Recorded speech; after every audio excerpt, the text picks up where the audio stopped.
You're listening to the Precision Shooting Podcast, discussing all aspects of precision and long-range rifle shooting. This episode is brought to you by STS Steel Targets, premium shooting targets and accessories. And now, over to your hosts. Well, hello and welcome to the Precision Shooting Podcast. This is episode number 20. I'm Rusty, and with me is Greg and Andrew. How are you, gentlemen? Yeah, good, Rusty. Yourself? Yep. Yeah, going all right, mate. Going all right. Well, it's been a pretty exciting couple of weeks, and I say that because I think we've all made some sort of purchase gun-related in the last couple of weeks. So, new kit coming in, new gear. What do you guys got going on? Well, we're going to presume first that our wives aren't listening to this, so no, I've committed to a Kestrel 5700. You really think our wives are going to listen to this sort of chat? No, I'm hoping not. So no, I've committed to the Kestrel and definitely found some other associated bits that I'm going to be getting to go along with that. So yeah, well, expand on that, mate, because I know it's pretty interesting what you've been able to uncover. Yeah, well, my previous Kestrel was a 4000 NV, no Bluetooth. It was sort of an older model. So I thought, well, the advantages of having a Bluetooth compatible Kestrel with that can link in with your rangefinder would be fantastic. So I started looking into it, and the Victronics PLR-F10, which I run, has a data port on it. So I thought, well, maybe there's a possibility of using a Bluetooth module that you can plug into that and interface with the Kestrel, and started looking, and sure enough, there is. I found a company in the US that makes one fairly recently on the market, so yeah, right. I looked into that. I'm awaiting pricing currently. I'm hoping it's not too high, but so that'll plug into the Victronics and allow me to interface directly with the Kestrel. Basically, similar, same concept as the Connex that Greg's just purchased. Oh, you've given it away now. Oh, it's Kestrel week. Surprise. Yeah, Greg. Well, let us all know what you've bought now. Yeah, big surprise. Yeah, well, I've bought a Kestrel 5700 Elite, so hey. I bought it together with the Connex just for the the connectivity. Really. Now the Connex is a rangefinder, which for those who perhaps not aware, Bluetooth enabled rangefinder, and from Bushnell. And also the Kestrel is Bluetooth enabled, and they link. So. I've had it for a while now. I've had a good play. I'm pretty impressed with the Kestrel, and I'm pretty keen to get that out in the field. I've calibrated all my existing data into it, and it's looking pretty good. I'm really happy with the buy. Yeah, nice. But you haven't sort of really given the hard work because you're waiting on your gun. Yeah, which shouldn't be too far off. So that's. What's Jerome's company's name? Zish Custom Rifles. Zish Custom Rifles, yeah. So it's guys. in with those guys. He's rebarreling it. He's doing the bottom metal inletting for me. He's going to bed it. Yep. And it shouldn't be too far off. Brilliant. Yeah, so I'm really looking forward to getting hold of that and start doing some load development and get out on the range. Be good to sort of see the final result of all the planning that we've already previously discussed, I guess. So. Yeah, so I did run out some 105 target hybrids because I got a big batch from the Q store. Yep. Ran a few out to him so he could cut the throat, Andrew? Cut the throat properly to suit that particular projectile. So it's all matched up. So hopefully translates into, good results. Well, you hope so, but you were furious this week. Oh. All right, so when tell us about it. So when I made my barrel choice, I looked up Berger because I wanted to shoot the 105 target hybrids, and those that have listened from the beginning know why. I went through and crunched all the numbers, and the 105s came out in front. And at the time of buying that barrel, the recommended twist rate was 7.8. One twist and 7.8 inches was the recommended optimum for the rounds. Wasn't it 7.75 or something? Slightly different? It may have been something slightly different. Yeah, but that's I thought just it was what slightly I recall. off, but you got pretty close. Yeah, I got 1 in 8. Yeah. But the optimum was, I'm pretty sure it was 7.8. But anyway, 7.8. Yeah, I did a slight compromise to 1 in 8. But then we were looking at some. We were having a look at some projectiles just recently and noticed that they've changed it again to 1 in 7. So yep. My original choice that I just threw 800 Bucksat turned out to be not, they've obviously changed it more recently with a bit more research on the range and changed it again. So I just missed that change, and I don't know that it's going to translate to a massive difference on the range. Mate, I'll buy it for $500 for the whole gun, just to help you out. Yeah, nice one. Yeah, I think you'd be very hard pressed to notice any difference. Yeah, you look at the degree at which. I think Greg's going to be very hard pressed to hit anything with that gun. I think it's a waste of money. I think Sam and he probably should just pass it on. Andrew, do you want to? I'll take the barrel. You can have the action. I'll take the action. Yeah. Yeah, and look, and Greg, just think about something new. So, Defiance action, maybe. Yeah, I should have started with Defiance. You should. This is where your problems stemmed from. That's right. So no, it's my Visa card's fault. That's the problem. But yeah, I'm not planning to shoot into, too far into transonic or subsonic. So you say that now. I say that now. Yeah, life happens. So I think I should be fine. But anywho, should have it soon, and pretty keen to get out on the range with it. So I've got a question for you then, mate. If you got this new gun coming, because I have a new gun coming, which I'll mention shortly, but more importantly, given some recent podcasts that we've done, what are you going to do break-in wise? Nothing. No. Just get out there and shoot? I'm just going to get out and shoot it.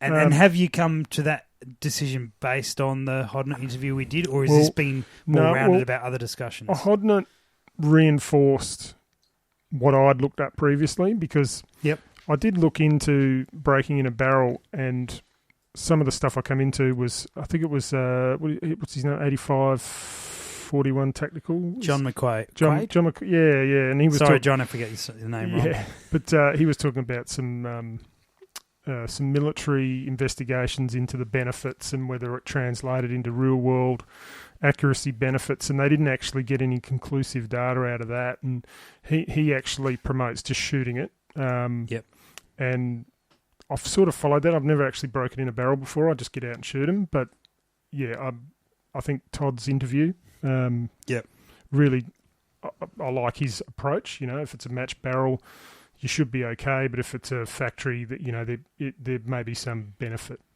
in doing that. So yeah, I was just going to say that the proviso on that is that if you've got a barrel of sufficient quality, that it's not rough, it doesn't have those internal blemishes, there's no point. It doesn't actually achieve anything. With a factory barrel, I mean, I know you've both seen borescope videos of some factory barrels, and some of them are terrible. Yeah. Some of them are good, some of them are really bad, and most of them are probably in between. But in a factory barrel, I'd say probably worth at least being a bit more careful with it. Maybe not following that really, really fussy break-in routine, but probably not getting it too hot is a big one, I think. Yeah. I've seen people just blaze 3-4 What's wrong boxes with of that? ammo. Nothing if you don't want the gun to work. Oh, okay. Well, speaking of the guns not working, I am expecting for my new gun to arrive in the next couple of weeks, which I wasn't expecting until the end of the year. So that's changed a few things around for purchases for me. But anyway, it should be here in the next week or so. Find that money, Sam. Yeah, somehow. I'm going to sell your rifle when you give it to me, because clearly it's useless for you. And so I'm going, it is a Ruger Precision rifle, the one that's been announced for a little while. And I guess that sort of falls into that factory barrel category, doesn't it? And it's probably not a bad idea to break that one in. Yeah. That's what I was about to say. I wasn't going to give away your purchase, but yeah, I would. Well, no, I'd hope not. I'm giving away Greg's gun, but I'm not giving away mine. I'll take yours. That's all right. All right. Well, I'll take Greg's. You can have that. We'll be about square, right?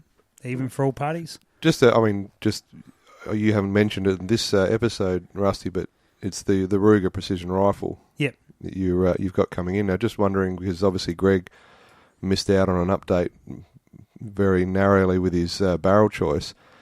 I noticed that Ruger have announced the enhanced version of the precision rifle. That's right. Is yours the enhanced, or I is it dare the standard? say not.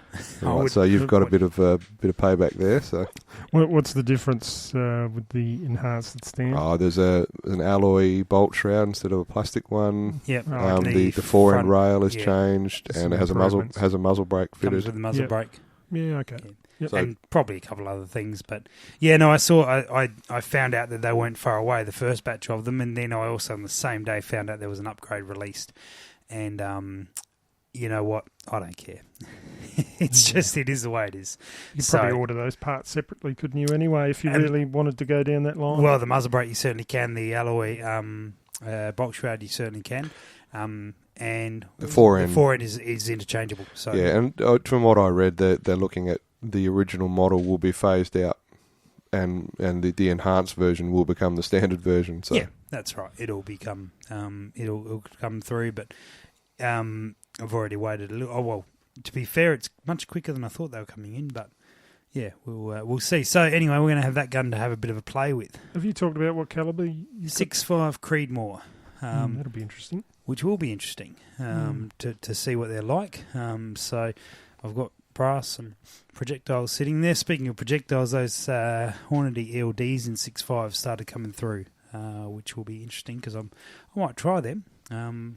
See what they're like. I run burgers in my 260, but I might give those a go on those. They don't do a 6mm projectile in that line, do they? No, they don't. 6.5 is the smallest in the 140 and the 143, depending if you're going for their match one or their hunting one.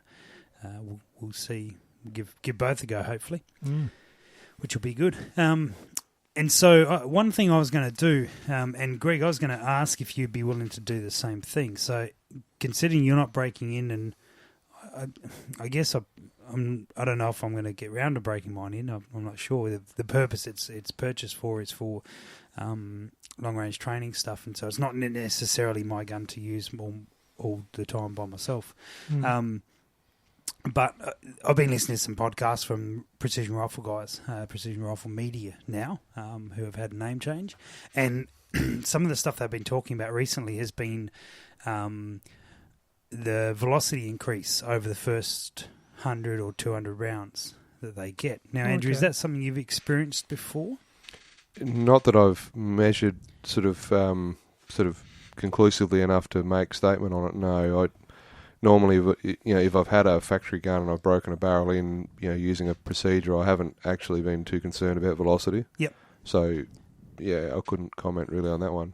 Well, it's something that I'm hearing more regularly and repeatedly. And look, some of our listeners may have more of an idea of it. And so if you had experience with that, let us know. But what would be kind of interesting, Greg, is to run a chronograph run our loads over the chronograph first time we shoot it. So we can do that. First 10 rounds or whatever it is of the gun, put on the chronograph, and then maybe 100 rounds in, do the same thing, and then just 200 rounds in, do the same thing if we're running the same load, or keep enough of that load and see whether or not we are actually getting a velocity increase. Because I'm hearing reports that is a thing, and it does happen. So the first rounds are the highest velocity and it gets slower, or it gets faster? It increases, it gets faster. Okay. Yeah. I mean, it'd be... polishing? Some level of... Not necessarily. I mean, I'm thinking if you're not cleaning, if you're just firing and not doing a break-in procedure, you're going to get a coating of copper building up on the internal surface of the barrel. Now, whether that's allowing, making higher pressure or not, I mean, whether these tests have been done with pressure measuring equipment or not. Don't believe so. No. That would be interesting to see. If you got, clean barrel, like no fouling at all, measure your velocity and measure your fouling, measure your pressures, and versus a barrel that's been fired maybe 100 times, would be pretty interesting to see. Yep. Yeah. So anyway, we're probably going to end up with guns around the same time, I suspect. So it'll be interesting to do and keep that information on it. It may mean nothing and it's a waste of time, but hey, we out shooting, so I'm up for that. That's probably better than nothing. Well, I guess what will be interesting as well, if you're not going to do a break-in procedure on your Ruger, how that rifle performs, whether you sort of notice a degradation in accuracy quickly or whether it is constant. Well, interestingly enough, a friend of mine is getting the exact same rifle in the same caliber. Perhaps I'll find out if he's doing a break-in or not, and whichever way he's doing it, I'll do the opposite. So if he is breaking it in, I won't, and if he isn't breaking it in, I will. And two guns in the same caliber, same guns. Will be interesting to see where we are up to in a couple of years. And, probably I'm not sure how much he's going to use his, so we'll see where we're up to in the appropriate round count and see what life they've got on them. Yep. So, anyway.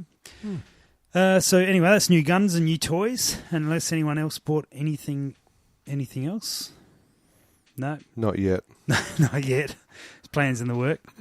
Yeah, there's a few other rangefinder related items which are on the. That's right. Yeah. Yeah, on the cards. So basically, I want to update the cradle I made for my rangefinder, which allows a 2-power doubler to be mounted in front of it to double the magnification of the viewer, which turns it into a sensational, useful tool for ranging further. Oh, it's sort of, once you use that, you go, how do I do without it? But evidently somebody had already thought of that as well and actually produced a mount specifically for that model. So Ashbury Precision Ordnance in the States. So hopefully I'll get one of those mounts on the way shortly. So yeah, brilliant.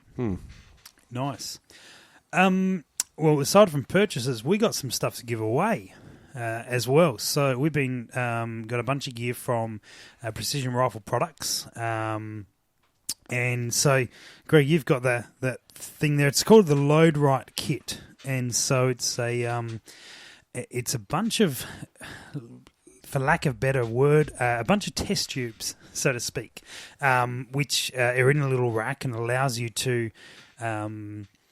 It comes with a number of caps that you can put over your brass, and so what you'll do is you'll load up your base load, say 42 grains of 2208, for example. You load all of them up, and then in the tubes you'll put increments of powder, so 0.1, 0.2, 0.5, 0.8, and then 1, or whatever mix you want across 100 different tubes.